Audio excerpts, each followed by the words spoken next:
అందరికీ నమస్కారం. శ్రీమద్ భగవద్గీత ఆధ్యాత్మిక రహస్యాలు శీర్షికలో శ్రీ త్రినాథ్ గారు ధారావాహిక ప్రసంగం చేస్తున్నారు. వారి ధారావాహిక ప్రసంగంలో ఈరోజు 116వ ప్రసంగం చేస్తున్నారు. శ్రీ త్రినాథ్ గారికి స్వాగతం. శ్రీమద్ భగవద్గీత ఆధ్యాత్మిక రహస్యాలు ఈ కార్యక్రమాన్ని వీక్షిస్తున్నటువంటి సోదర సోదరిములందరికీ కూడా నమస్సమాంజలి. ఆధ్యాత్మిక రహస్యాలు ప్రతి ఒక్కరూ తెలుసుకోవాలండి. ఎందుకంటే ఈ రహస్యాలు కేవలం ఒక ధర్మానికి చెందిన వారికి కానీ, ఒక కులానికి చెందిన వారికి కానీ, ఒక భాషకి ప్రాంతానికి చెందిన వారికి కాదండి. భగవంతుడు విశ్వాత్మలందరికీ తండ్రి. మనం ఇప్పటికే అనేక శ్లోకాల మాధ్యమంగా మనం దాన్ని స్పష్టంగా అర్థం చేసుకున్నాం. భగవంతుడు ఒక్కడే అన్న విషయాన్ని భగవద్గీత బోధిస్తుందండి. ఇద్దరు భగవంతుడు ఉన్నారు అన్నది ఇక్కడ శాస్త్రాల్లో కూడా ఎక్కడ చెప్పబడం లేదు. కాకపోతే భగవంతుడు నిరాకారుడైనందువలన, ఆయన ఈ భౌతిక చర్మ నేత్రాల ద్వారా మనం చూడలేకపోవటం వలన, మనము కూడా మనలో ఉన్నటువంటి అంతరాత్మని మనం గ్రహించలేకపోవటం వలన మనం అంతా భౌతిక సామ్రాజ్యంలోనే ప్రయాణిస్తూ ఇప్పటి వరకు వచ్చాము. భౌతిక సామ్రాజ్యం అంటే నేను దేహం అనేటువంటి విధానంలోనే మనం ప్రయాణం చేస్తూ వచ్చాము.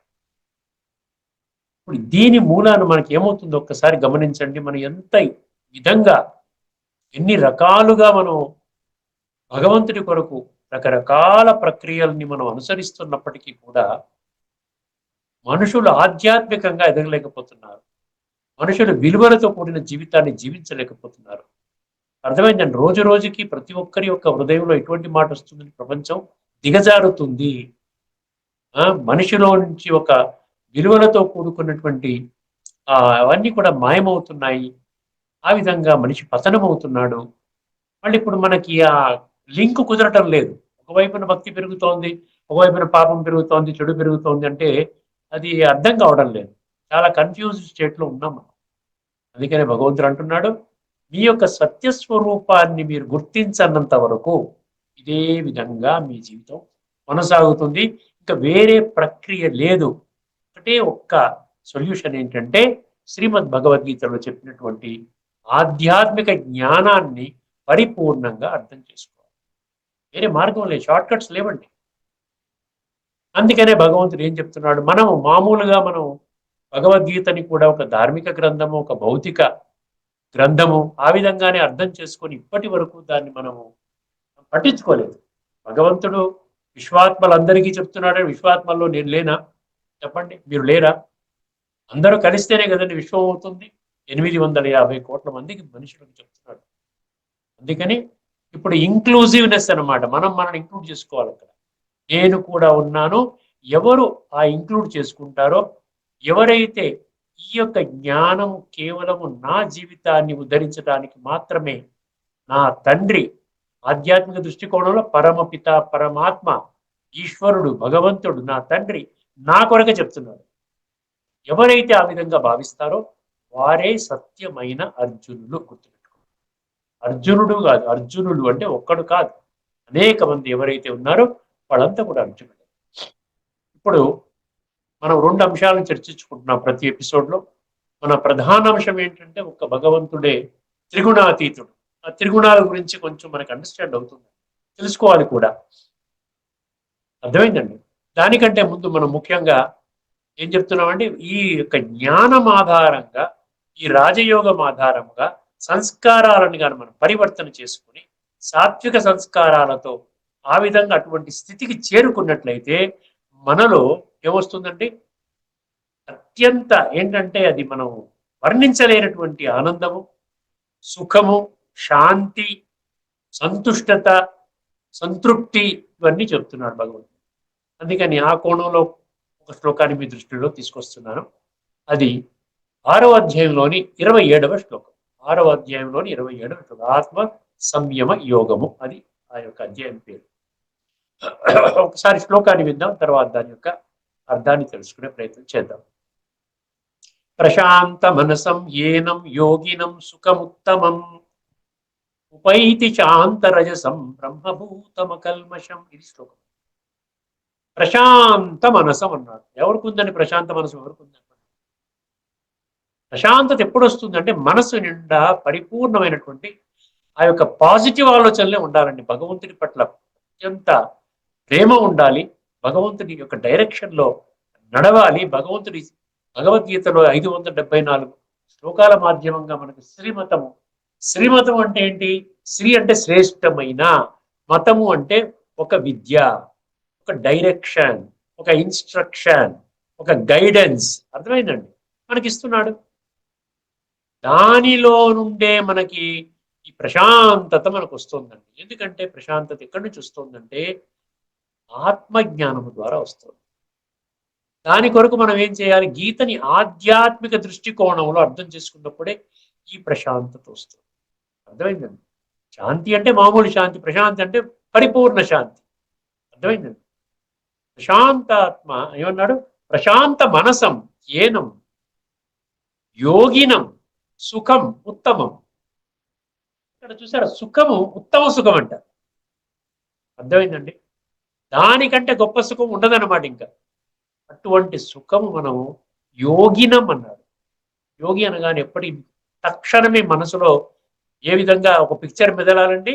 నేను ఆత్మని, నా తండ్రి పరమాత్మ మనసు బుద్ధి ద్వారా భగవంతుడైనటువంటి నా తండ్రితో నేను సంబంధాన్ని జోడిస్తున్నాను. అర్థమైందండి? నేను బుద్ధి ద్వారా కనెక్ట్ అవుతున్నాను. పరమాత్మ యొక్క గుణాలు, శక్తులు నేను బుద్ధి ద్వారా గ్రహిస్తున్నాను. దాని కొరకు నేను చేయవలసిన మొట్టమొదటి పని ఏంటి? ఆత్మానుభవం. దానికి ఆత్మానుభవం పొందడానికి మనం ఏం చేయాలి? అంధవిశ్వాసాన్ని విడిచిపెట్టాలి, సత్య మార్గాన్ని అన్వేషించాలి. ఎందుకంటే భగవంతుడు పరమ సత్యము. మనము 2వ అసాధారణ గుణం ప్రకారం కొన్ని ఎపిసోడ్స్ మనం చర్చించుకున్నాం. భగవంతుడు ఒక్కరే పరమ సత్యము. భగవంతుడు పరమ సత్యం అన్నప్పుడు వారు మాట్లాడిన మాటలు, వారు భగవద్గీత ద్వారా బహిర్గతం చేసినటువంటి జ్ఞానం కూడా సత్యాన్వేషకులకు పనికొచ్చే విధంగానే ఉంటుంది కదండి. సత్యాన్ని బోధించే విధంగా ఉంటుంది. ఈ సత్యాన్ని అర్థం చేసుకున్న వాళ్ళు ఇకపై ఎప్పుడు కూడా వాళ్ళు అసతోమా సద్గమయ్య అని అనరండి. అసలు ఏంటి? ఎందుకంటే నేను సత్య మార్గంలో ఉన్నాను తండ్రి, నాకు సత్య మార్గము చూపించు, నేను అజ్ఞాన అంధకారములో తిరుగుతున్నాను, నాకు జ్ఞానం అనేటువంటి వెలుగు నాలో ప్రసరింపజేసి నాలో ఉన్న అజ్ఞానాన్ని దూరము చేయి తండ్రి. మృత్యోర్మ అమృతంగమయ్యా. ఈ మృత అన్న శరీరములో అమృత అంటే మృత లేనటువంటి ఒక చైతన్య శక్తి యొక్క జ్ఞానాన్ని నాకు ప్రసాదించు. అదే ప్రసాదిస్తున్నాడు. ఆత్మజ్ఞానం అంటే అది. అమృత అంటే ఆత్మ, మృత అంటే దేహం. దీనికి పెద్ద శాస్త్రజ్ఞానం అవసరం లేదండి. పెద్ద పెద్ద అకాడమిక్ డిగ్రీస్ కూడా అవసరం లేదు. సింపుల్, కేవలం ఒక స్వచ్ఛమైన బుద్ధి కావాలి, స్వచ్ఛమైన సంకల్పం ఉంటే సరిపోతుంది. ప్రశాంత మనసం హీనం యోగినం. ఆ విధంగా ఉన్నట్లయితే ఆత్మానుభవం ద్వారా పరమాత్మతో బుద్ధి ద్వారా కనెక్ట్ అవ్వగలిగితే పరమాత్మ యొక్క గుణాలు, శక్తులు మనలో ప్రవహిస్తాయి. అదనమాట సంతుష్టత, సుఖము, ఉత్తమ సుఖము, నైష్టికం అన్నాడు, శాంతి నైష్టికం అన్నాడు. ఇవన్నీ హైయెస్ట్ సూపర్లేటివ్ డిగ్రీ చెప్తున్నాడు ఆయన. ఎక్కడి నుంచి వస్తాయి? మామూలుగా మనం ఏదైనా ఇంద్రియ సుఖం అంటే టెంపరీగా ఉంటుంది అనుకున్నాం కదా. అందుకని ఏమన్నాడు? ఉత్తమం సుఖం, సుఖముత్తమం వైతి శాంత రజసం అన్నాడు. అక్కడ చూడండి, శాంత రజసం అంటే ఏంటంటే ఒక యాజిటేషన్ అండి. అది కావాలి, ఇది కావాలి, అది చేయాలి, ఇది చేయాలి, అక్కడికి వెళ్ళాలి, ఇక్కడికి వెళ్ళాలి. అంటే నిద్రాహారాలు మాని కూడా మనం అలాగా తిరుగుతూ ఉంటాం. ఏది? మన కూడా రానిటువంటి వస్తువులు, ధనము యొక్క సంపాదనపై మనకు కూడా రాదు. మనకి ఇప్పుడు ఉన్నటువంటి శేష జీవితాన్ని చాలా ఆనందంగా గడపడానికి ఉన్నప్పటికీ కూడా, సకల సదుపాయాలు ఉన్నప్పటికీ కూడా ఇంకా మనం పరుగులు పెడతాం. ఎటువంటి మానసిక స్థితి ఉంటుందంటే ప్రతి ఒక్కరిలో కూడా అందరూ చనిపోతారు, నేను తప్ప. ప్రతి ఒక్కరు అలాగే అనుకుంటారు. అందుకని ఇక్కడ రజసం అంటే ఏంటంటే 2వ కేటగిరీ, యాజిటేటెడ్ మైండ్ అన్నమాట. విపరీతమైనటువంటి కోరిక. దానితో ఏమవుతుంది? చాలా టెన్షన్తో ఉంటారనమాట. అందుకనే దాన్ని మనం శాంతిపరచాలి. అర్థమైందండి? ఉత్తమ సుఖం ఊరికినే రాదండి. ముందు రజసము, ఆ 2వ క్వాలిటీ ఉన్న గుణాలను శాంతపరిచి మనం పై క్వాలిటీకి వెళ్ళగలగాలి, సత్వంలోకి వెళ్ళగలగాలి. సత్వం రజసం తమసం కదా. సాత్విక, రాజసిక, తామసిక, ఇది కదా మూడు ఇవి కదా, మూడు గుణాలు కదా. అందుకని అక్కడ ఏమన్నాడు, శాంత రజసం. అర్థమైందండి. ప్రశాంత మనసం ఏనం యోగినం సుఖం ఉత్తమం ఉపైతి శాంత రజసం. అటువంటి వాడు ఎక్కడికి వెళ్తాడంట, బ్రహ్మభూతం అన్నాడు. బ్రహ్మభూతం అంటే ఏంటి చెప్పండి? బ్రహ్మ అంటే ఆత్మ అండి. ఈ యొక్క భూతం అంటే పంచతత్వాలతో కూడుకున్నటువంటి శరీరము. ఈ శరీరం యొక్క భ్రాంతిని విడిచిపెట్టి ఒరిజినల్ గా నేనెవరిని, నేను ఒక పరిపూర్ణమైనటువంటి దివ్య గుణాలతో తేజోమయంగా ఉన్నటువంటి ఆత్మని, పరమాత్మ సంతానాన్ని, నా మూల స్వరూపంలో నా గుణాలన్నీ కూడా దివ్య గుణాలు, దివ్య శక్తులతో పరిపూర్ణమై ఉన్నానంటే ఒరిజినల్ స్టేట్కి వెళ్తామన్నమాట. బ్రహ్మభూత స్థితి అంటే అదనమాట. అర్థమైందండి. అందువలన ఎప్పుడవుతాం ఇవన్నీ కూడా, ఎప్పుడు చేస్తాము? ప్రశాంత మనసం, శాంత రజసం, సుఖం ఉత్తమం. ఇవన్నీ ఎంత బెనిఫిట్ చూడండి. ఇవన్నీ కూడా అండి కోట్లు పెట్టినా దొరకవండి మనకి. భగవంతుడు రూపాయి ఖర్చు లేకుండా ఇస్తున్నాడు. ఫ్రీగా వచ్చిన దానికి విలువ లేదు. కలియుగం యొక్క అంతిమ సమయంలో ఫ్రీగా వచ్చిన దానికి విలువ లేదు. కరోనా టైంలో ఒక రోజుకి ఐసీయూలో ఉండి ఆక్సిజన్ పీల్చుకోవడానికి ఆ గొట్టం పెట్టినందుకు 1,50,000 రూపాయలు వసూలు చేశారు. నాకు తెలిసి నేను చెన్నైలో ఉన్నాను ఆ టైంలో. చాలా ఎంత గంభీరమైనటువంటి పరిస్థితులు అంటే ఒక్కొక్క మనిషి 30 లక్షలు, 40 లక్షలు, 50 లక్షలు, 60 లక్షలు ఖర్చు పెట్టుకున్నారు ఒక 15 రోజుల్లో, నెల రోజుల్లో ఆసుపత్రిలో ఉండడానికి, బ్రతకడానికి. అర్థమైందండి. అప్పుడు కానీ మనకు విలువ తెలియదు, ప్రాణం యొక్క విలువ తెలియదండి, అంతవరకు తెలియదు. భార్యకి కరోనా వస్తే భర్త ముట్టుకోవడానికి కూడా వెళ్ళలేదు. భర్తకి కరోనా వస్తే భార్య కూడా వెళ్ళలేదు. భార్య పిల్లలు పైనుండి అలా వెళుతుంటే మున్సిపాలిటీ వాడు శరీరాన్ని తీసుకెళ్తుంటే టాటా చెప్పారు అంతే. తలుచుకున్నారు, భగవంతు తలుచుకున్నారు, ఆత్మకి శాంతి కలుగుగా అని చెప్పి. ముట్టుకునే పరిస్థితి కూడా లేదు. అంటే అటువంటి పరిస్థితులు వస్తే గానీ మనం సత్యం తెలుసుకోలేమా? మంచిగా ఉన్నప్పుడు మనం ఆధ్యాత్మికంగా ఎదగకూడదా? ఆ విధంగా ఎవరిని చెప్పారా? ఏ శాస్త్రంలో రాశారా? ప్రశాంత మనసం ఏమండి, యోగిని ప్రశాంత మనసం ఏనం యోగినం సుఖముత్తమం ఉపైతి శాంత రజసం బ్రహ్మభూత అకల్మషం అన్నాడు ఆఖరిలో. అకల్మషం అంటే, కల్మషం అంటే పాపం, పాపకర్మలు, పాప సంకల్పాలు, చెడు సంకల్పాలు, చెడు మాటలు, మోసపూరితమైనటువంటి కర్మలు, అందరినీ బాధ పెట్టడం, చరిత్రను పోగొట్టుకోవడం, విలువల్ని పూర్తిగా సమూలంగా జీవితం నుంచి తొలగించుకోవడము, కామ క్రోధ లోభ మోహ అహంకారం అనేటువంటి విషయ వికారాల ఊబిలో చిక్కుకొని బయటికి ఏ విధంగా రావాలో తెలియకుండా అజ్ఞానములో పాతుకుపోయి ఇదేరా నా జీవితం అనుకుంటూ నీచ నికృష్ట భ్రష్ట కర్మలు చేసుకుంటూ జీవితాన్ని కేవలము ఇంద్రియాలని ఆధారం చేసుకుని మనసు బుద్ధిని అణగదొక్కుని ఇంద్రియ సుఖాన్ని పొందడమే జీవితం అనుకుంటున్నాడు సగటు మానవుడు. అందుకనే భగవంతుడు రావడం వచ్చిందండి. లేకపోతే భగవంతుడు వచ్చి జ్ఞానం చెప్పాల్సిన పని లేదు. బ్రహ్మమూత అకల్మషం అంటే పాపము చెయ్యకూడదు. అర్థమైంది కదండి. ఒకసారి మళ్ళీ శ్లోకం చెప్తాను, జాగ్రత్త అర్థం చేసుకోండి. ప్రశాంత మనసం ఏమండి, ప్రశాంత మనసం ఏనం, ప్రశాంత మనసం ఏనం యోగినం. అక్కడ భోగినం లేదు. భోగి అంటే దేహభ్రాంతిలో ఉన్నవాడు. యోగినం సుఖముత్తమం ఉపైతి శాంత రజసం. ఎవరు ఉపైతి అంటే పొందుతాడు. ఎవరు పొందుతాడు? ఎవరు రజో స్టేజ్ నుంచి సతో స్టేజ్లోకి రావడానికి కృషి చేస్తాడు, ఒక లక్ష్యం పెట్టుకొని కృషి చేస్తాడు. ఉపైతి శాంత రజసం బ్రహ్మభూతం ఒరిజినల్ స్టేట్కి వెళ్తాడు. ఒరిజినల్ ప్యూరెస్ట్ ఫామ్కి వెళ్తాడు అనమాట. ఆత్మ బ్యూటిఫుల్ గా ఉంటుందన్నమాట. అంటే త్రిగుణాతీత స్థితికి వెళ్తాడు, కర్మాతీత స్థితికి వెళ్తాడు, అద్భుతమైనటువంటి అనుభవం చేస్తాడు. ఉపైతి ఏమన్నాడు? కాంతరజ బ్రహ్మభూతం అకల్మషం. అకల్మషం అంటే అటువంటి వాడు తెలిసిపోతుంది, క్లియర్గా తెలిసిపోతుంది.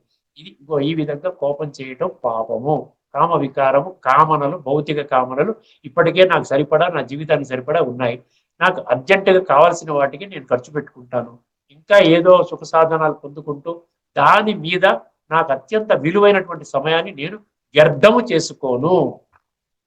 ఇదనమాట భగవంతుడు చెప్పినటువంటి ఆ సందేశంలో మన మెసేజ్ తీసుకోవాలి అందులోంచి మనం. అర్థమైందండి. అకల్మషం భగవద్గీతలో కూడా ఏమిచ్చాడు? 6వ అధ్యాయం 27. మీ దగ్గర పుస్తకాలు పెట్టుకోండి. మీ దగ్గర పుస్తకాలు పెట్టుకుంటే మీకు ఇంకా క్లారిటీ బాగా వస్తుంది, ఇంకా బాగా పురుషార్థం చేసుకోవచ్చు. ఇంకా భగవద్గీత నుంచి మీకు ఇంకా నేను చెప్పకపోయినా కూడా మీకు కొన్ని కొన్ని శ్లోకాలు చదువుకుంటే అరే ఎంత బాగా అర్థమవుతుంది. ఒకటి గుర్తుపెట్టుకోండి, నేను ఆత్మను, నేను శరీరము కాదు. ఈ ఒక్క సత్యాన్ని గ్రహిస్తే భగవద్గీత అంతా నా కొరకే అని బోధపడుతుందండి. లేకపోతే మనకు పై పై నుంచి ఇక్కడ వినేసి బాగా చెప్తున్నారండి, చాలా బాగా చెప్పారు, ఇక్కడి నుంచి విడిచిపెట్టేస్తాం, మళ్ళీ మన వ్యవహార శైలి ఏమి మారదండి, ఏ విధంగా ఉన్నదో అదే విధంగా ఉంటుంది.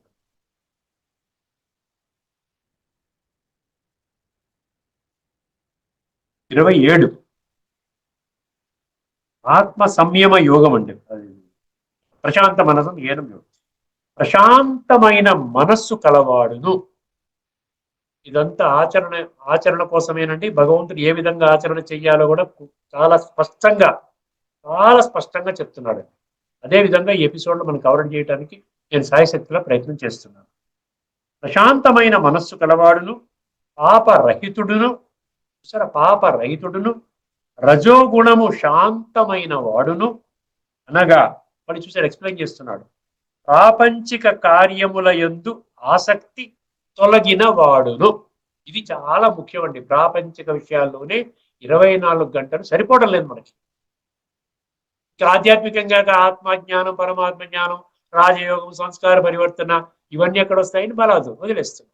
ఏదో ఒక 5 నిమిషాలు పూజ చేసుకుందాం సరిపోతుంది, ఇంతకంటే లేదు, ఏదో నా భాగ్యం, నా అదృష్టం కొద్దీ ఏం దొరికితే అదే దొరుకుతుంది, ఏదైతే కానివ్వండి. ఇప్పుడు చాలా చాలా చాలా మునిగిపోయి ఉన్నాను, అందులోంచి బయటికి వచ్చే విధానం కూడా నాకు తెలియదు. భగవంతుడు చెప్తున్నాడు మనకు బయటకు వచ్చే విధానం. అనగా ప్రాపంచిక కార్యముల యందు ఆసక్తి తొలగిన వాడును, సచ్చిదానంద ఘన పరమాత్మ యందు ఏకీభావమును పొందినవాడును అగు యోగి ఏమవుతాడంట, బ్రహ్మానందమును పొందును. బ్రహ్మభూతం అంటే అది ఒరిజినల్ స్థితి. బ్రహ్మానందం అంటే ఎప్పటికీ ఆనందంగా ఉంటుంది. ఏమైనా ఉండి ప్రపంచం అంతా ప్రళయం రానివ్వండి, హ్యాపీగా ఉంటుంది. ఎందుకంటే తెలుసును, ఎలాగైనా ఈ శరీరాన్ని విడిచిపెట్టాలి, ఎలాగైనా ఆత్మ అవినాశి. ఒరిజినల్ గా ఆత్మ ఎప్పుడు కూడా బ్రహ్మాండంగా ఉంటుంది. ఆత్మిక స్థితిలో నేను బ్రహ్మాండంగా ఉన్నాను. ఇంకా ఏదో ఈ లౌకికంగా భౌతికంగా ఈ కళ్ళతో చూసే విషయాలు, అక్కడ వాడేదో అన్నాడు, వీడేదో చేశాడు, వీడు మోసం చేశాడు, ఏమైనా కానివ్వండి. అర్థమైందండి. 1,00,000 కోట్ల ప్రాపర్టీ ఉన్నా ఇక్కడ ఆత్మ ఉన్నంత వరకే, ఆఖరి శ్వాస ఉన్నంత వరకే, తర్వాత అది మీది కాదు. అది భగవద్గీతలో మనకి ఆధ్యాత్మికంగా మనకి అది ముఖ్యమైన. అక్కడి నుంచే మనకి మెల్లిమెల్లిగా అక్కడి నుంచి స్పీడ్ తగ్గుకుంటూ శాంత రజసం అన్నాడు చూసారా, అలాగా తగ్గించుకుంటూ మెల్లిగా సాత్వికంలోకి మనం వెళతాం. ఇది మీనింగ్ అనమాట. ఇప్పుడు మనం మెయిన్ టాపిక్ లోకి వచ్చేద్దాం. మెయిన్ టాపిక్ లో మనం ఏం చెప్పుకుందామంటే, త్రిగుణాలు మనిషిని ఏ విధంగా బంధిస్తున్నాయి. మనం త్రిగుణాతీత స్థితికి వెళ్ళాలి అంటే ముందు అసలు త్రిగుణాలు నన్ను ఎలా బంధిస్తున్నాయి? త్రిగుణాలు బంధిస్తున్నాయి కాబట్టి భగవంతుడు అంటాడు, ఈ త్రిగుణాలలో ఉన్నంత వరకు నీవు ఆధ్యాత్మికంగా ఎదగలేవు. ఉన్నత స్థానము, నేను నిర్ధారించిన స్థానానికి నువ్వు రావాలి. అది త్రిగుణాతీత స్థితి. అర్థమైందండి. అంటే నువ్వు ఉద్యోగ వ్యాపారం మానక్కర్లేదండి. మీరు మీ ఇంట్లోనే ఉంటూ, గృహస్థంలోనే ఉంటూ, సాంసారిక బాధ్యతలను నెరవేరుస్తూ, ఏది విడిచిపెట్టకుండా కేవలము 24 గంటలు అంటే 1440 నిమిషాలలో ఒక 40 నిమిషాలు అక్కడ కొంచెం ఆత్మని అనుభవం చేసే ప్రక్రియను మనం వెళ్తాం. అంతకంటే ఏం లేదు. మీ అంతటి మీరే కొన్ని ప్రయారిటీస్ లో మార్పులు చేసుకుంటారు. ఆటోమేటిక్ గా మీకు ఆ శక్తి భగవంతుడు ఇస్తాడు. భగవంతుడు ఇస్తున్నాడండి. ఇక్కడ మనుషులు ఎవరు ఇవ్వలేరండి. నిజంగా మనుషులే శక్తి ఇచ్చేలాగుంటే భగవంతుడు మళ్ళీ ధర్మ సంస్థాపనార్థాయ సంభవామి అని చెప్పక్కర్లేదు. అర్థమైందండి. అధర్మ మార్గంలో మనుషులు వెళుతున్నారు కాబట్టి అసలు ధర్మం అంటే ఏంటి, అధర్మం అంటే ఏంటో కూడా తెలియని పరిస్థితిలో మనుషులు ఉన్నారు. ఈ రోజున ఏమన్నారు, బుద్ధి గురించి మనం చెప్పుకొని వచ్చారు. అధర్మం ధర్మం ఇది మన్యతే అన్నాడు కదా. తామసిక బుద్ధి ఉన్నటువంటి అధర్మ మార్గంలో వెళుతూ తప్పదండి, అందరూ చేస్తున్నారు కదా, ఇప్పుడు ఈ చేసుకోకపోతే ఎలా కుదురుతుంది, పెద్ద సంసారం ఉందండి, పెద్ద బిల్డింగ్ కొనుక్కోవాలి, పెద్ద హై ఎండ్ కార్లు తిరగాలి, మంచి ఈ విధంగా పార్టీలు చేసుకోవాలి, డబ్బు సరిపోదు, నాకు వచ్చేది 30,000 జీతము, ఏం చేస్తాను? అధర్మం ఇన్ఎవిటబుల్ అనుకుంటున్నాం మనం, కానీ ఆత్మ కుళ్ళిపోతుంది, తదుపరి జన్మ బాగా ధ్వంసం అవుతుంది, ఈ జన్మలో కూడా సుఖం శాంతి లేకుండా పోతుంది అన్న ఇంగిత జ్ఞానం మనకి కలగటం లేదు. ఇప్పుడు ఒకసారి మనం 14వ అధ్యాయం 5వ శ్లోకం నుంచి ప్రారంభించుకుందాం. 14:5, 14:6, 14:7, 14:8. అర్థమైందండి? 6, 7, 8 సాత్విక, రాజసిక, తామసిక మనుషులను ఏ విధంగా బంధించేస్తుందో వర్ణించారు. మనుషులు అంటే అందులో నేనున్నాను, మీరున్నారు. నేను నేను ఇప్పుడు చెప్తున్నానంటే నా యొక్క పురుషార్థం కొరకు చెప్తున్నాను. మీరేదో బాగుపడిపోతారు, టాప్లోకి వెళ్ళిపోతారు, ఉద్ధరిద్దామని చెప్పడం లేదండి. మీరు ఈ జ్ఞానం విని మీకేమైనా గుచ్చుకుందనుకోండి, మీరు స్టార్ట్ అవుతారు. అర్థమైందండి? ఎందుకంటే భగవంతుడు ఏం చెప్తున్నాడు? 18:68లో చెప్పాడు, ఇమం పరమం గుహ్యం మద్భక్తేష్విదాస్యతి భక్తి మయి పరాం కృత్వా మామే వైశ్యత్య సంశయం అన్నాడు కదా. ఈ గీతలో నేను చెప్పినటువంటి జ్ఞానము ఆధారముగా ఇందులో దాగి ఉన్నటువంటి నిక్షిప్తమైనటువంటి ఈ నిగూఢ రహస్యాలు ఎవరైతే అజ్ఞానములో ఉన్నటువంటి నా భక్తులకి చేరవేస్తారో అటువంటి వాడికంటే నాకు ప్రియమైన వాడు ఇప్పుడు లేడు, భవిష్యత్తులో కూడా ఉండబోడు. మీరు చదువుకోండి 18వ అధ్యాయంలోని 68, 69. నేను 100కి 100 పాళ్ళు భగవద్గీతలో ఉన్న శ్లోకాల ఆధారమే భగవంతుడు చెప్పిన విషయాల్ని మీకు వివరిస్తున్నాను. సొంతంగా నేను ఏమి యాడ్ చేయట్లేదు. ఏదైనా యాడ్ చేసేనన్న మీకు ఫీలింగ్ కలిగితే దయచేసి కామెంట్లో పెట్టండి. మీరు ఎక్స్ట్రా చెప్తున్నారండి భగవద్గీతలో భగవంతుడు ఈ శ్లోకంలో ఈ విధంగా చెప్పలేదు అని మీకు అనిపిస్తే మీరు నాకు చెప్పండి. చెప్తే మళ్ళీ నేను వివరిస్తాను ఏ విధంగా భగవంతుడు చెప్పాడా లేకపోతే నేను చెప్పానా అని అర్థమవుతుంది. ఎందుకంటే ఇది highly transparent method of presentation, పారదర్శక విధానం అన్నమాట. ఎక్కడ ఎటువంటి సంశయం లేదు, డౌట్ లేదు. అన్ని శ్లోకాలు చెప్తాను మీకు, ఇబ్బంది అవసరం లేదు. 574 శ్లోకాలు కూడా చెప్తాను మీకు. మీరేంటంటే ఈ భగవంతుడు చెప్పిన విషయాల్ని చెప్పినట్టుగా అర్థం చేసుకోవాలి అనేటువంటి ఒక ఉద్దేశంతో. ఎందుకంటే 14:5 భగవంతుడు ఏ విధంగా త్రిగుణాతీతుడు అంటే త్రిగుణాతీతుడు. ఆయన త్రిగుణాతీతుడు బాగానే ఉన్నాడు, చెప్పాడు కదా, త్రిగుణానికి అతీతుడు అని చెప్పాడు. మనని కూడా ఆ విధంగా తయారు చేస్తున్నాడు. తండ్రి బిడ్డలని తండ్రి సమానంగా తయారు చేస్తున్నాడు. అర్థమైందండి? ఒకసారి 14:5లో సత్వం రజస్తమ ఇతి గుణా ప్రకృతి సంభవా. 14:5 అండి, మీరు రాసుకోండి. తర్వాత పుస్తకం ఇంటికి వెళ్ళి చదువుకోండి. ఇంట్లో తర్వాత మీరు అయిపోయిన ప్రోగ్రామ్ అయితే చదువుకోవచ్చు, ఏదైనా చేయొచ్చు. మీకు కొంచెం దీని మీద కొంచెం స్పెండ్ చేయాలి. ప్రతిరోజు ఒక అరగంట టైం స్పెండ్ చేయండి చాలు. మీరు చూడండి ఎలా డెవలప్ అవుతారో చూడండి. సత్వం రజస్తమ ఇతి గుణా ప్రకృతి సంభవా నిబధ్నంతి మహాబాహో దేహే దేహినం అవ్యయం. దేహే దేహ అంటే దేహ, దేహి అంటే ఆత్మ, దేహ అంటే శరీరం. అర్థమైందండి? దేహ అంటే శరీరము, దేహి అంటే ఆత్మ.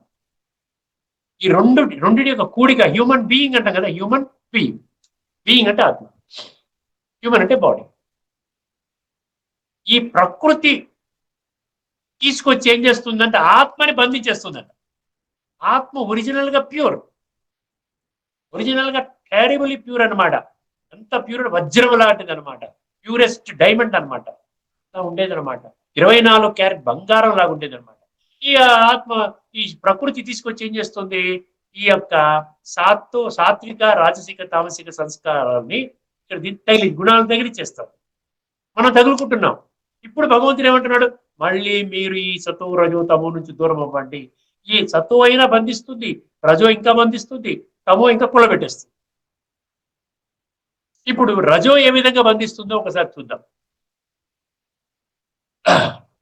తత్ర సత్వం నిర్మలత్వాత్ ప్రకాశకమనామయం సుఖ సంఘేన బధ్నాతి జ్ఞాన సంఘేన చానఘా. జ్ఞాన సంఘేన చ అనఘా. అనఘా అంటే ఏంటండి? అనఘా అని అన్నాడు అర్జునుడిని. అనఘా అన్నాడు. అఘ అంటే పాపి, గుర్తుపెట్టుకో. అఘ అంటే పాపి, అనఘ అంటే పాపరహితుడా. ఎందుకంటే జ్ఞానం విన్నవాళ్ళు ఎప్పుడు కూడా ఏంటంటే పాపాల నుండి దూరం అవ్వడానికి భగవంతుడు చాలా యుక్తులు చెప్తున్నాడు. ఇప్పుడు ఈ మార్గంలో నేను ప్రయాణం చేసి నా వర్తమాన జీవితాన్ని సార్థకం చేసుకుంటాను. తర్వాత భగవంతుడి మార్గంలో భగవంతుడి సత్యమైన వారసత్వాన్ని పొందడానికి నేను ప్రయత్నం చేస్తాను అనుకుంటాడు ఆటోమేటిక్గా. ఇది ఈ ప్రవచనము ప్రసంగం కాదు, ఇది ఒక వర్క్షాప్, ఒక సెమినార్ లాంటిది. అర్థమైంది? అందుకని మీరు ఏమైనా క్వశ్చన్లు ఇస్తే నేను ఆన్సర్ చెప్తాను. అర్థమైందండి? ఇప్పుడు అర్థం చేసుకోండి. ఏమన్నా తత్ర సత్వం అన్నాడు. తత్ర అంటే ఈ మూడిట్లో సత్వం, తత్ర సత్వం నిర్మలత్వాత్. ఒక్కొక్క పదం అర్థం చేయిస్తున్నాను మీకు, అందులో ఉన్నటువంటి తత్వాన్ని బోధిస్తున్నాను భగవంతుడు చెప్పిన విధంగా. నిర్మలత్వం, నిర్మలత్వం అంటే ఏంటి? నిర్మలం అంటాం కదా, నిర్మలం అంటే ఏంటి? నిర్మలము అంటే ప్యూరెస్ట్ స్టేట్ అన్నమాట, మలినము లేనటువంటి స్థితి. నిర్మల, మల అంటే మలినము, చెడు, కామ క్రోధ లోభము అహంకారాలు, విషయ వికారాలు కూడుకుని చెత్త ఆలోచనలు, వ్యర్థ ఆలోచనలు, అన్ని కోరికలు, భౌతిక కోరికలు, ఆత్మని పాడు చేసేటువంటి అన్ని ఎన్ని ఉండాలో అన్ని, అవన్నిటిని తొలగించుకుంటామన్నమాట. నిర్మలత్వ, ఎవరు? సాత్వికంగా ఉన్నటువంటి వాడు. తత్ర సత్వం నిర్మలత్వాత్ ప్రకాశకమన, ప్రకాశకమన, ప్రకాశకమన ఏమన్నాడు? ఇక్కడ ఒక వాక్యం ఉంది కదా, ప్రకాశకమనామయం, ప్రకాశకం అనామయం, ప్రకాశకం అనామయం, ప్రకాశకమనామయం. ప్రకాశం అంటే ఏంటి? ప్రకాశం అంటే లైట్, వెలుగు, జ్ఞానం అనేటువంటి వెలుగు. ఎక్కడ వెలుగు ఉందో అది నేను అంటున్నాడు కదా భగవంతుడు. సూర్యుడు, చంద్రుడు, అగ్నికి నేనే వెలుగునిచ్చాను అంటున్నాడు కదా. అలా అలాంటప్పుడు ఆ వెలుగు ద్వారా నాలో ఉన్న అజ్ఞాన అంధకారాన్ని ఆ విధంగా తొలగించుకోవడానికి ఒక మార్గము ఆ సత్వంలో ఉన్నటువంటి పట్టుకుంటాడు. అమ్మయ్యా, నేను దీనికోసమే, నేను 1996లో ఎప్పుడో ఈ బ్రహ్మకుమారి సంస్థకు వెళ్ళినప్పుడు నేను అనుకున్నాను, ఎక్కడికి వెళ్ళాలో అక్కడికి వచ్చానండి, నేను దీనికోసమే ప్రయత్నం చేస్తున్నాను అనుకున్నాను మనసులో. అందుకని కంటిన్యూ అయిపోయాను. అర్థమైందండి? తత్ర సత్వం నిర్మలత్వ ప్రకాశకం అనామయం. అనామయం అంటే ఏంటంటే చెడు అనేది లేకపోవటం. మామూలుగా అనామయం అంటే ఏంటి? ఫ్రీ ఫ్రమ్ డిసీజ్ అంటారు, రోగరహిత స్థితి అనమాట. ఇక్కడ రోగరహిత అంటే ఫిజికల్ కాదు, భగవద్గీత ఆధ్యాత్మికం కదా, ఫిజికల్ కాదు. దేనికి రోగము? ఆత్మకి రోగం పట్టింది. అందుకని దాన్ని ఏమంటారు మనం? స్టీల్ ఏమంటారు? స్టెయిన్లెస్ స్టీల్ అంటాం చూసారా. స్టెయిన్లెస్ అంటే ఏంటి? ఆ నలుపు అంతా ఉండదు, మంచి మెరుస్తూ ఉంటుంది. ఆ స్టెయిన్లెస్ స్టీల్ గ్లాసు, కంచం మనం వాడుతున్నాం కదా, ఆ విధంగా ఉన్నటువంటి స్థితి అనమాట అనామయం అంటే.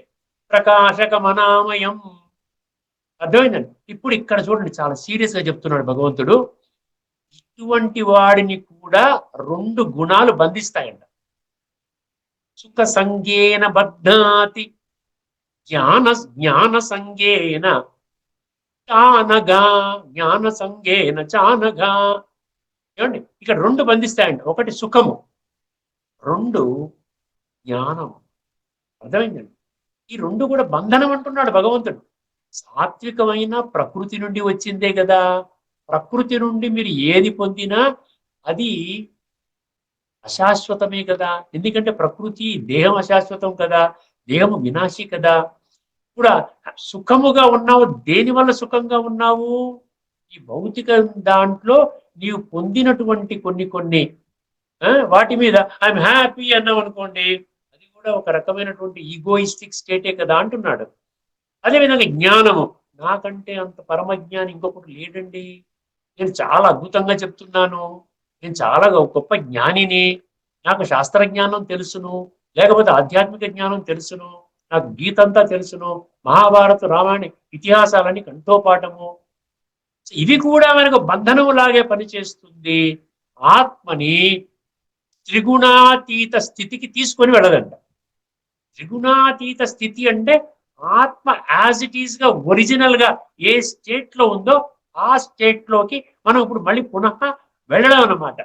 అర్థమైందండి? ఆ స్టేట్ లో మనం పరమాత్మతో కరెంట్ పాస్ అవుతాం. అర్థమైందండి? అందుకని ఒక్కసారి మళ్ళీ ఈ శ్లోకం వినండి.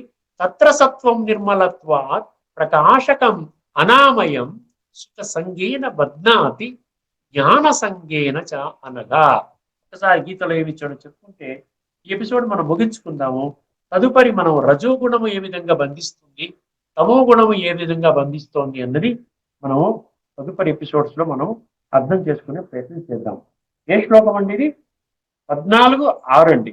14:6. మామూలుగా నేను తత్వం ఆధారంగా చెప్పాను.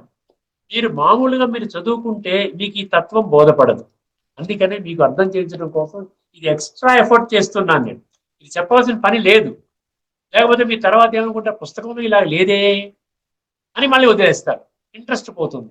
అందుకనే నేను దీన్ని ముఖ్యంగా పెట్టుకుని ఇందులో కొన్ని కొన్ని కరెక్ట్గానే ఉన్నాయి, కొన్ని కొన్ని కరెక్షన్ ఇస్తున్నాను నేను. ఏంటి? తత్వం ఆధారంగా. ఒకసారి గమనించండి. తత్ర సత్వం నిర్మలత్వ ప్రకాశక మనమే ఇద్దరు పుస్తకం ఉంది. అనగా అన్నాడు కదా, ఓ పాపరహితుడా. అర్జునుడు ఏమన్నాడు? ఓ పాపరహితుడా, ఈ మూడింటిలో సత్వగుణము నిర్మలమైనది. నిర్మలమైనది అంటే ఏంటంటే వికారరహితము, విషయ వికారరహితము, అంటే మలినము లేకుండా శుద్ధ ఆత్మ అనుకోండి, శుద్ధ ఆత్మ కనుక ప్రకాశకమైనది. వెలుగుతో ఉన్నవాడంటే ఎప్పుడు నీట్గా ఉంటాడు, అందరూ బాగుండాలని కోరుకుంటాడు, మనసులో అసలు ఏ సంకల్పం కూడా ఉండదు అవతల వాడికి ద్రోహం చెయ్యాలి. ఇంట్లో పనివాళ్ళు వచ్చినా గౌరవంగా పలకరిస్తారు. ఇది వాళ్ళ కర్మ బాగోలేక పనివాళ్ళుగా వచ్చారు, మీకు తోటమాలిగా వచ్చారు, మీకు డ్రైవర్గా వచ్చారు, అంత మాత్రాన మీరు వాడిని ఏ భావంతో చూడాల్సిన అవసరం లేదండి, అవమానం చేయాల్సిన అవసరం లేదు. వాడు పని చేస్తున్నాడు, మీకు జీతం ఇస్తున్నారు అని మీ దివ్య గుణాన్ని ఎందుకు సాక్రిఫైస్ చేయాలి? మంచి వాళ్ళతో నేను ఒక రకంగా నవ్వుతాను, పని వాళ్ళతో మామూలుగా ఏదో విధంగా ఉంటాను అంటే కాదండి. ఆత్మ, మీరు ఆత్మను అనుభవం చేసుకునే స్థితికి వచ్చినప్పుడు ప్రతి ఒక్కరిలో కూడా ఆత్మని చూస్తారు, శరీరాన్ని చూడరు. గుర్తుపెట్టుకోండి, అదనమాట భగవంతుడు చెప్పే విషయం.